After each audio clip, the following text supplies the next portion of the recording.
আসসালামু আলাইকুম প্রিয় viewers, welcome to Sathi recipe house. আজকে আর নিউ রেসিপি নিয়ে আসলাম, দেখবেন প্লিজ। প্রথমে চুলায় একটা প্যান বসিয়ে পরিমাণ মতো তেল দিয়ে দিলাম। তেল দিয়ে কিছু পেঁয়াজ কুচি দিয়ে দেব। ভিউয়ার্স, রেসিপিটা ভালো লাগলে সাবস্ক্রাইব প্লিজ, বেশি ভালো লাগলে লাইক কমেন্ট শেয়ার করে পাশে থাকবেন। তারপরে ভিউয়ার্স একটু হালকা ব্রাউন কালার করে ভেজে নিয়েছি। তারপরে ভিউয়ার্স কিছু গুঁড়ো মশলা দেবো, একটু হলুদ গুঁড়ো, মরিচ গুঁড়ো আর লবণ, সাধারণ মশলা, আর কোনো রকম মশলা দিব না এটাতে। একদম খুবই সাধারণ মশলা দিয়ে খুব ভালো করে কষিয়ে নেব। কষানোর পরে আবার একটু ঝোল দিয়ে আবার একটু খুব ভালো করে কষিয়ে নেব। তারপরে ভিউয়ার্স এই তো কিছু চিংড়ি দিয়ে দিলাম, ছোট চিংড়ি দিয়ে চিংড়িটা খুব ভালো করে কষিয়ে নেব একসাথে।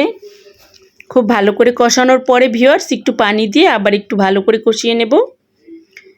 ভিউয়ার্স, রেসিপিটা আপনারাও ফলো করে তৈরি করে খেয়ে দেখবেন, খুবই একটা মজাদার রেসিপি, অনেক টেস্ট।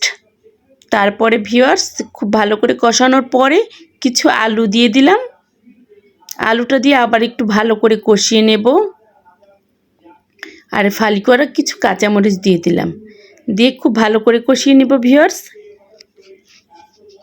ভিউয়ার্স একদম সাধারণ একটা রেসিপি, কোনো রকম ঝামেলা নেই, একবারই অল্প ঝামেলা ছাড়া রেসিপিটা তৈরি করে খেয়ে দেখবেন।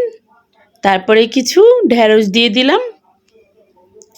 ঢেঁড়সটা দুফালি করে কেটে নিয়েছি।